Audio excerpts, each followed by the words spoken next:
around the edge. He ran a stunt with Nick Herbig, which got him free. Wow, interesting at the end of that play. I'm just saying, I think he is what he is. He's too small. His deep balls sail. I thought he was athletic. He looks slow. He does not look athletic. There's nothing extra. There's no juice. This will be the offense with Dillon Gabriel. This is what it's going to be. We have to be at least threaten the defense deep. This is who Kevin wanted, though. That's the thing. Like, this is Kevin's guy. I get so frustrated watching it because, a lot of times we feel like, oh, they're trying to stick a square peg into a round hole and all this stuff. Not now. He was handpicked by this regime as the number 2 guy on their draft board. Although Cleveland has witnessed poor football in the past, this is unprecedented. It wasn't just a loss that occurred on Sunday night. The humiliation was broadcast on national television. The type that leaves a franchise scarred. The type that creates admirers hurry up. One name remained at the center of the storm after the smoke cleared from the remains of a dead offense. Dillon Gabriel.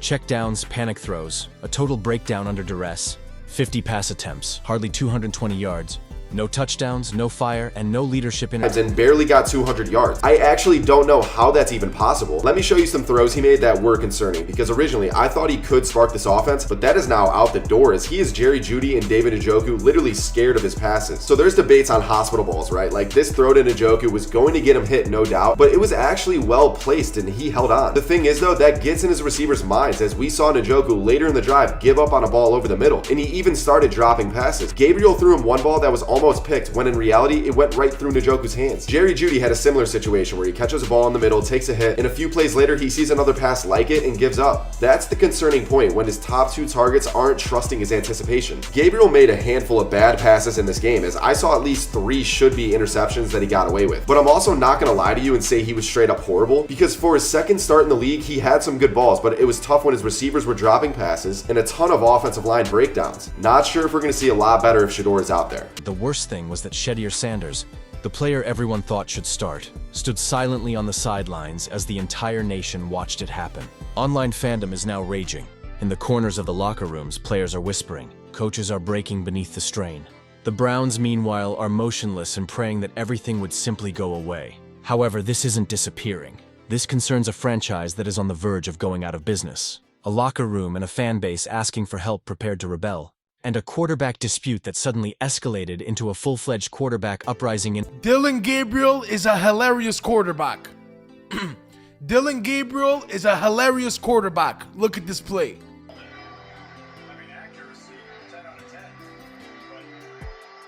That game was the beginning of it all. Even the Steelers were seen giggling at that one. It was more than simply a bad work night at the Pittsburgh game.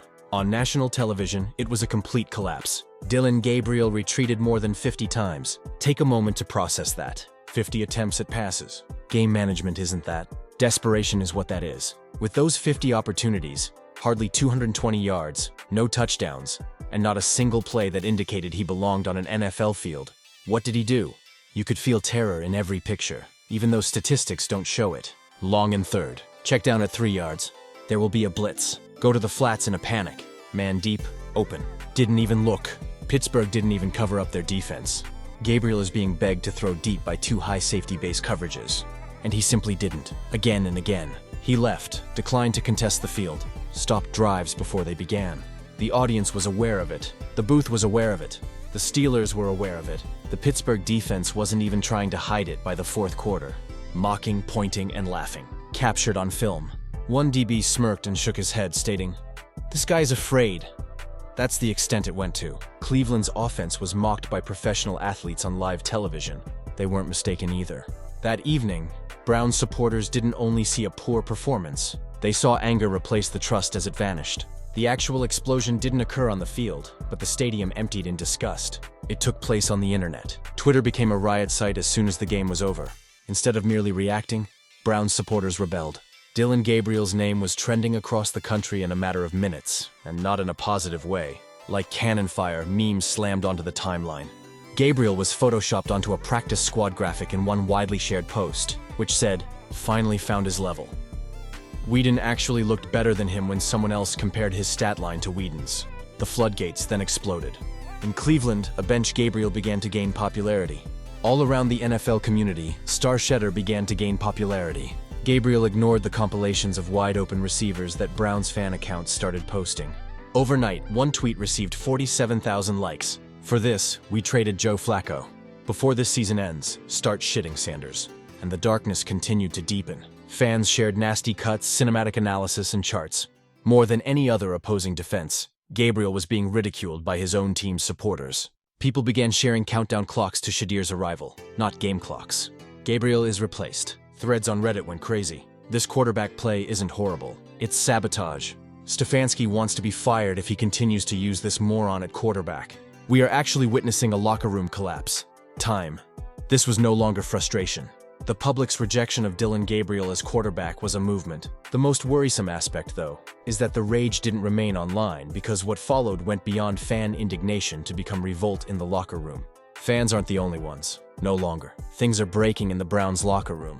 Linemen are irritated. They have no reason to hold blocks. Seeing Gabriel completely lose the ball in 2 seconds. One veteran snapped, supposedly. If he won't throw, why are we blocking? Receivers are incensed. Gabriel is refusing to hit the trigger even though they are getting open and running clean deep routes. One wide receiver was heard shouting after the game, "Why are we even calling deep shots?" However, what happened after the last whistle was the worst. Gabriel was approached in the locker room by a defensive captain. They spoke to each other. Colleagues had to take over. Stefanski denied that anything took place. According to sources, indeed it did. Gabriel is no longer trusted by the locker room, and it's already over when that occurs. Every day, Shedeur Sanders' voice grows louder. Players are aware of what they are witnessing within the facility. Shedeur has been observed by teammates during practice. They think he's already the superior quarterback because of his arm strength, fast reading, and poise, and they're now publicly stating it. Several veterans have approached Stefanski to request a change. According to reports, the offensive coordinator concurs. They have a greater chance thanks to Sanders. Even some position coaches are beginning to acknowledge that Gabriel's difficulties cannot be resolved. Stefanski seemed unimpressed, though. He stays with Gabriel no matter how awful things go. And no one knows why. Is it pride? Is it draft politics? Is it a dread of acknowledging their error? Because what everyone knows, fans, players, and analysts, is yet in some way invisible to the only man capable of fixing it. And Shedeur is prepared. He's not pouting. He's waiting for his shot, locked in. Gamers take note. They discuss it. He's the spark this squad needs, several have privately stated, for a period. However, he remains benched each week. Anger increases. The national media is now actively participating and not holding back. The Browns made an effort to keep this internal. Don't talk. Keep the storm under control.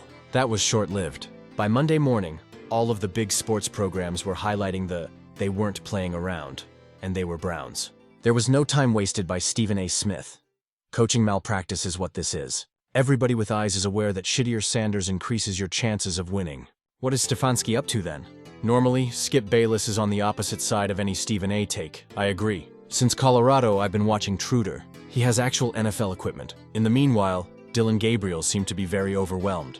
This isn't difficult. Colin Cowherd gave it straight. There is a genuine due to their obstinacy. Cleveland is ruining their season with the quarterback on the bench. You throw it 50-plus times and get 220 yards with 0 yards, tweeted Robert Griffin III. TDs. That is a meltdown, not an offense. It didn't end there either. Frame by frame, Gabriel's play was being torn apart by podcasts. Videos of open receivers being missed went popular on Twitter. Cleveland was dubbed QB blind and wasting a playoff roster by analysts. However, the most severe blow might have originated from a former quarterback for the Browns who told a reporter, "The coach is afraid to acknowledge that he was mistaken, but everyone in that building knows Shadow should be starting." The press isn't only they're making fun of, not criticizing. They're turning this into the biggest quarterback joke in the league. Additionally, Stefanski just reiterates the identical line. Dillon gives us the best chance to win, but at this point, nobody believes him anymore. One reporter asked the one question following the Steelers' defeat. On everyone's thoughts. Have you given Shedeur Sanders a chance to start? Given the offense's struggles, Stefanski's response, Dillon gives us the best chance to win. That single line broke the internet. A laugh track was added to the clip by one fan. Another person dubbed it over circus music. The dozens of Browns podcasts played it again and again, mocking it as if it were a joke. The issue is that it is no longer being bought. The front office is reportedly concerned behind the scenes, according to insiders. Some believe Stefanski is letting pride and ego drive decisions instead of performance. Some others think he's afraid to acknowledge Gabriel. The experiment didn't work out. But regardless of the reason, the result is the same. A coach who appears entirely out of touch with reality. Even several NFL coaches are reportedly questioning his judgment. When that starts to happen, it's not just a hot seat, it's a countdown. Stefanski is losing the locker room and the fan base in addition to games. And now he's losing credibility inside the league. Meanwhile, a potential solution rots on the bench. There's more to this than QB drama. A full-fledged fan uprising is underway, and Sanders has lost his face. When Dillon Gabriel's Steelers breakdown went viral on social media, Browns fans rallied like never before. It wasn't just rage, it was orchestrated chaos. Countless admirers, Shedeur's visage was altered to match their profile pictures. Reddit postings with instructions for mass tagging the Browns' official accounts were pinned. X's Twitter was ablaze with trending hashtags. Launch Shedeur. Gabriel had to leave. Give Shedeur time to cook. A fan-run podcast even devoted special episodes to it, dissecting the movie, making fun of Gabriel's stat lines, and explicitly criticizing the front office.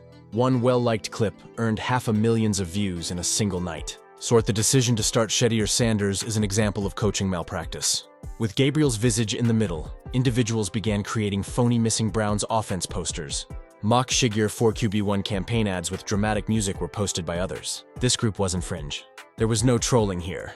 The vast majority of Browns supporters came together in support of this. Demand. Try to play Shedeur Sanders or risk ruining the season. Even if Stefanski still believes he has the final say, if he waits much longer, the fans will decide for him. This is the thing that hurts the most. At last, the Browns constructed a tangible structure, a defense that was among the league's finest. A very strong offensive line, elite tight end and receiver weapons. Special teams are working extremely hard. Everything was in its proper place for once. Except for quarterback performance, which is the one thing that consistently appears to go wrong for this team. And it's more than just a lack of skill this time. Ignoring the better option is a deliberate choice. The squad as a whole is being choked by this decision. The defense is winning, but their efforts are in vain. Fear, not injuries, is what cripples the offense, and the head coach is observing it with his arms crossed, acting as though it will resolve itself. This group has a chance to win the division. This squad has a chance to qualify for the playoffs, but the window is closing quickly. It's not because they're inferior either. It's because they don't want to change. The only guy on this roster with the ability to completely change things is Shedeur Sanders. However, that chance becomes farther away with each time he is benched. The Browns' actions are not defeated by superior teams. Their own resistance to change is beating them. Dillon Gabriel's every snap brings this team one step closer to disintegrating. It's an excellent defense. The weapons are prepared. The supporters are pleading. And he's waiting right there, Shedeur Sanders. However, Stefanski is unyielding, and no one knows why. Gabriel isn't only having difficulties. The entire franchise is being held captive by him. The locker room is aware of it. The league notices. And this keeps happening in every game. Stefanski loses his credibility. Shedeur Sanders must be started immediately, or else another season will be wasted and perhaps lost. Locker room. Wasted and perhaps lost. Locker room.